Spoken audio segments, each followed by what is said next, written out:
El aspecto clave. El aspecto clave es lo que tienes que autoaplicarte con el fin de que logres identificar los bienes que te pertenecen y puedas hacer una correcta disposición de tu patrimonio. Es un aspecto sencillo pero fundamental. Antes de decidir a quién le heredarás, primero debes saber con exactitud qué bienes son de tu exclusiva propiedad, porque solo puedes decidir sobre los bienes de los que tengas la libre disposición. El aspecto clave es lo referente a tu régimen.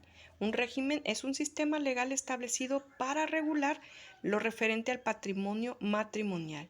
Por eso, si eres casado, revisa tu acta de matrimonio para que identifiques el régimen por el cual te casaste. Algunas legislaciones de los estados de la República Mexicana pueden contemplar como regímenes los siguientes: separación de bienes, sociedad legal y sociedad conyugal. En otras legislaciones únicamente pueden contemplar los regímenes de separación de bienes y sociedad conyugal. En el régimen de separación de bienes podrás hacer uso de la totalidad de aquellos bienes de los que conserves la propiedad y administración total. Si tu régimen es sociedad legal o lo que comúnmente se le conoce como bienes mancomunados, entonces todos los bienes adquiridos durante la vigencia del matrimonio se repartirán entre ambos cónyuges en partes iguales, es decir, a cada cónyuge le pertenecerá únicamente el 50% de esos bienes. En lo referente al régimen de sociedad conyugal, si la legislación de tu estado dispone el que tengas que hacer un pacto con tu cónyuge o capitulaciones matrimoniales en el que voluntariamente especifiquen los términos en que sujetarán a ese pacto, como cuáles son los bienes que conforman esa sociedad conyugal según la legislación de tu estado, pues se podrá incluir bienes que hayas obtenido previo a tu matrimonio. Se debe atender lo concerniente a bienes que se adquirirán dentro del matrimonio, como su utilidad, el reparto de los bienes para el caso de un divorcio, quién será el administrador y si hará designación de beneficiarios o no. Pero si no hicieron ningún pacto, entonces este tipo de régimen matrimonial se regirá conforme a las normas establecidas para el régimen de sociedad legal. Es decir, cuando los cónyuges no establecen capitulaciones matrimoniales o lo que es lo mismo un pacto voluntario, entonces les pertenecerá el 50% a cada cónyuge sobre los bienes adquiridos durante su matrimonio. Si tú eres divorciado y te casaste bajo el régimen de sociedad legal, revisen la sentencia que disolvió tu vínculo matrimonial o, según sea tu caso, revisa la sentencia o el testimonio de la escritura pública donde se liquidó tu sociedad legal, porque mediante estos documentos podrás saber cuáles son los bienes que ahora legal y exclusivamente te pertenecen. Si eres viudo, ¿qué crees? Este estado civil no te hace automáticamente dueño de los bienes de tu difunto cónyuge. Es necesario que revises el régimen por el cual te casaste. Si fue por sociedad legal, te corresponderá el 50% de los bienes que hayan adquirido durante el matrimonio. El 50% restante le pertenece a tu difunto cónyuge, sí, aunque ya no sea más. Tú no podrás disponer de ese porcentaje. Si tu difunto cónyuge no dejó un testamento, entonces ese 50% de los bienes que le corresponden quedó intestado y se deberá tramitar el juicio sucesorio intestado para que el porcentaje de esos bienes sean adjudicados en conformidad a la prelación o preferencia establecida en la ley. En este caso, tú como cónyuge supérstite o cónyuge que sobrevive no podrás disponer del 50% de los bienes de tu cónyuge finado, y el 50% que te corresponde a ti como gananciales o beneficios obtenidos por tu matrimonio, solo podrás disponer de ellos hasta que se haya concluido el juicio intestado de tu extinto cónyuge. Pero si tu difunto cónyuge otorgó un testamento, entonces ha de respetarse lo que él plasmó en su disposición testamentaria, si es que no contraviene disposiciones legales que nulifiquen de manera parcial o total dicho testamento. Pero en el caso del cónyuge que sobrevive o supérstite, o lo que es lo mismo, el viudo, Si adquiere más bienes después de haber enviudado y no ha contraído nuevas nupcias o un nuevo matrimonio, sobre esos bienes sí podrá disponer en su totalidad. Si la persona que enviuda vuelve a contraer nuevas nupcias o un nuevo matrimonio y adquiere bienes dentro de la vigencia de ese nuevo matrimonio, se deberá atender nuevamente el régimen por el cual se casaron, para que dispongan únicamente sobre el porcentaje que les corresponde de los bienes adquiridos en ese segundo matrimonio. Existen bienes que no pueden incluirse en la sociedad legal y son estos: los que adquieres antes de tu matrimonio, las donaciones que hayas recibido a título personal, la herencia o legado que hayas recibido, los adquiridos mediante una resolución en donde se te adjudique algún bien por usucapión o, lo que es lo mismo, por prescripción adquisitiva, lo que hayas obtenido según la ley de tu estado por el don de la fortuna, pero algunas de las legislaciones de los estados de la República Mexicana no contemplan esto. Lo mismo sucede con la propiedad intelectual, es decir, la propiedad industrial o derechos de autor. El Código Civil no los menciona de manera literal y específica como bienes que no se deben incluir en la sociedad legal, pues estos derechos son inherentes a tu persona, te pertenecen a ti. Pero si con la ganancia económica que te reporte este tipo de derechos adquieres bienes durante la vigencia de tu matrimonio, entonces esos bienes adquiridos sí se considerarán como ganancial matrimonial. El régimen de sociedad legal no es un tipo de sociedad que deba constituirse ante un notario público. El régimen de sociedad legal es tan solo una cualidad legal que guardan los bienes adquiridos durante la vigencia del matrimonio. El régimen de sociedad legal no necesita liquidarse o repartirse con nadie más que no sea tu cónyuge y se puede disolver por motivo de divorcio, convenio o fallecimiento de tu cónyuge. Te comento esto porque en el ámbito legal es un error decir que el cónyuge que enviuda debe disolver previamente su sociedad legal para que pueda recibir sus gananciales matrimoniales. El derecho ganancial o los gananciales matrimoniales no es otra cosa más que el 50% que te pertenece de los bienes adquiridos durante la vigencia del matrimonio, si es que te casaste bajo el régimen de sociedad legal o conyugal sin que exista un pacto voluntario entre los cónyuges sobre los bienes que la conformarán. Ese 50% ya es tuyo y no es necesario que ninguna autoridad dicte resolución para que te reconozca tu derecho ganancial derivado de tu régimen matrimonial. Pero para que pueda disponer de sus gananciales matrimoniales, quien ha enviudado ha de esperar a que se dicte la sentencia de adjudicación en el juicio sucesorio de su finado cónyuge. Esto es por motivo de que en la herencia de tu finado cónyuge pudiera existir una deuda que hubieran contraído de manera mancomunada o en la que tú figures como aval o deudor solidario de tu cónyuge finado. En estos casos, si la herencia de tu finado cónyuge no alcanza para cubrir la deuda, entonces tú responderás con tu derecho ganancial para cubrir lo adeudado debido a la obligación que contrajiste y lo restante de tus bienes es lo único sobre lo que podrás disponer. Si eres de los que constituiste un patrimonio de familia, debes sujetarte a lo que has dispuesto sobre esos bienes y si has designado beneficiarios para el caso de fallecimiento, tanto en el patrimonio de familia como en capitulaciones matrimoniales, cuando existe un pacto entre los cónyuges para constituir sociedad conyugal, se debe respetar lo que han dispuesto en cualquiera de estos actos.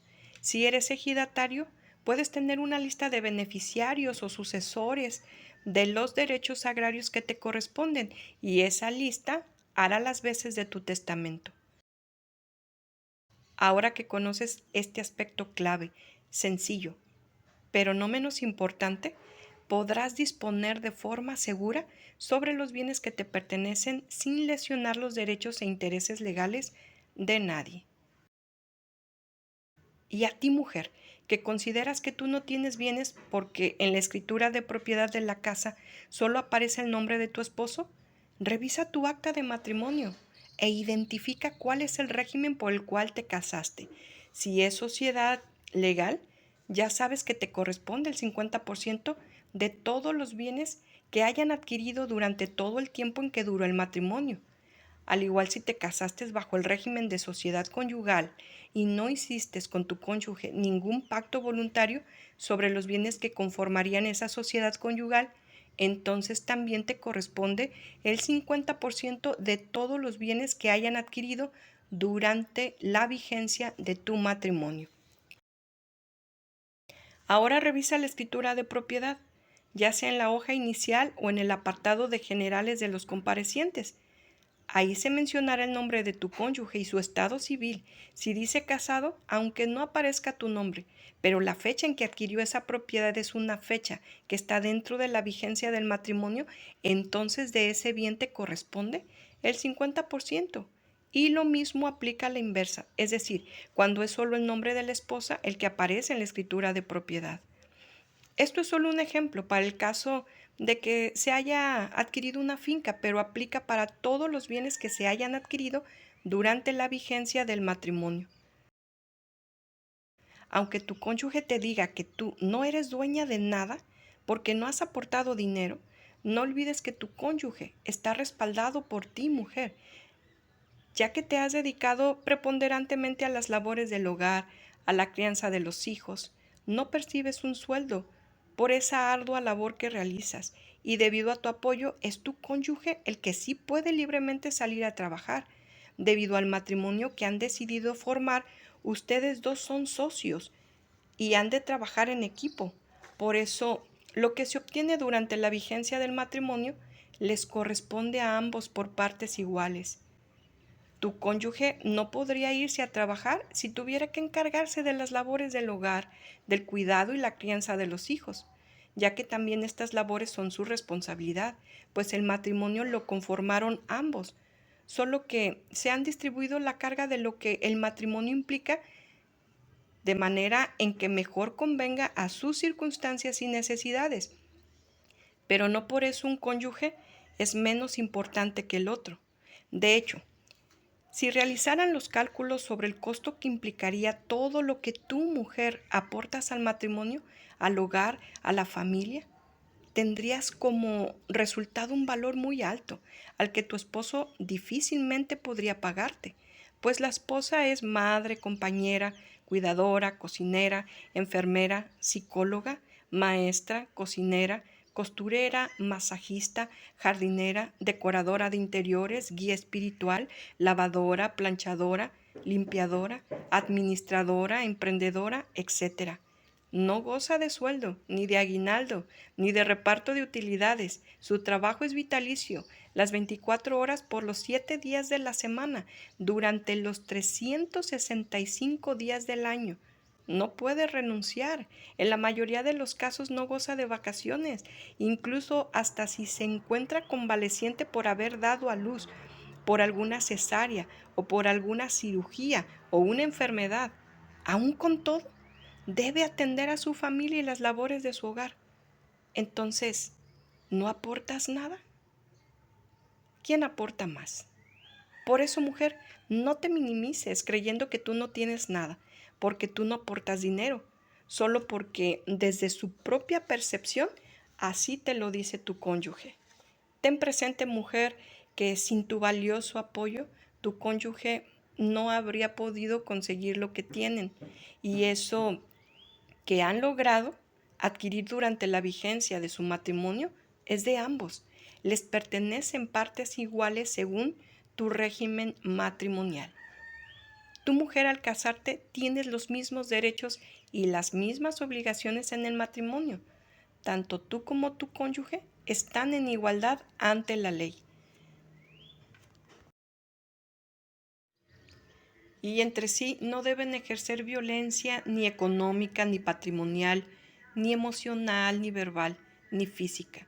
No deben discriminarse mutuamente. Al contrario, deben valorarse, verse como lo que son, socios, apoyarse, y para nada menospreciarse.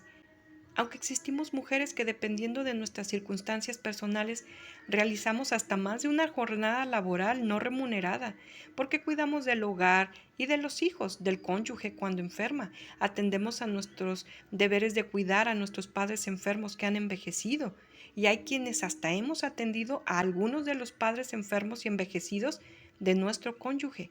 Hay mujeres que han atendido a ambos. ¿Y todo para qué? Para que el cónyuge pueda salir libremente y sin presión de este tipo a realizar su trabajo. Un trabajo que también es arduo, absorbente, desgastante, riesgoso, constante, difícil, pesado y hasta en ocasiones no bien remunerado y sacrificado, porque debido a la responsabilidad que el cónyuge siente a cuestas de llevar el pan a casa, a veces no les queda más que aceptar trabajos en los que ni sus derechos laborales son respetados. También ellos merecen que sus esfuerzos sean valorados. Y tu mujer, no menosprecies el trabajo que realizas, aunque no sea remunerado ni agradecido. Valórate y valora lo que eres capaz de brindar, porque con todo lo que haces has contribuido no solo al bienestar y estabilidad de tu matrimonio, tu familia, los parientes, también has contribuido a que los bienes adquiridos durante tu matrimonio puedan incrementarse. Es por eso que comúnmente el régimen por el cual se contrae matrimonio es el de sociedad legal, y de esta manera la ley protege el equilibrio patrimonial entre los cónyuges. Por eso ni uno es más ni el otro es menos.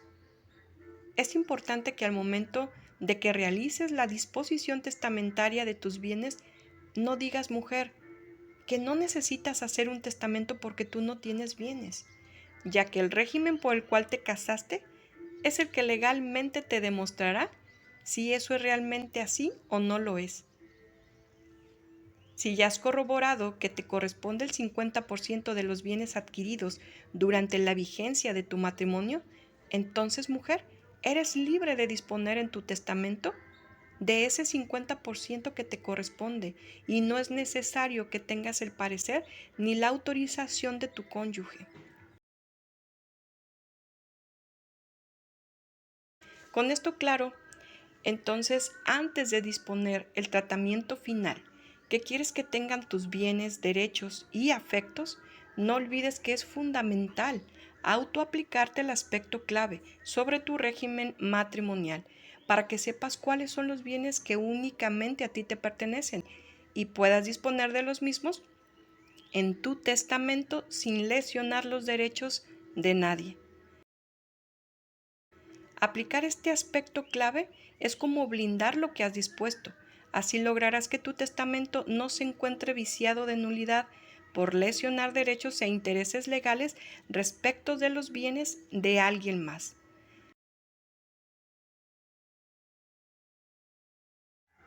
Recuerda, testador intrépido, que no podemos dar lo que no tenemos.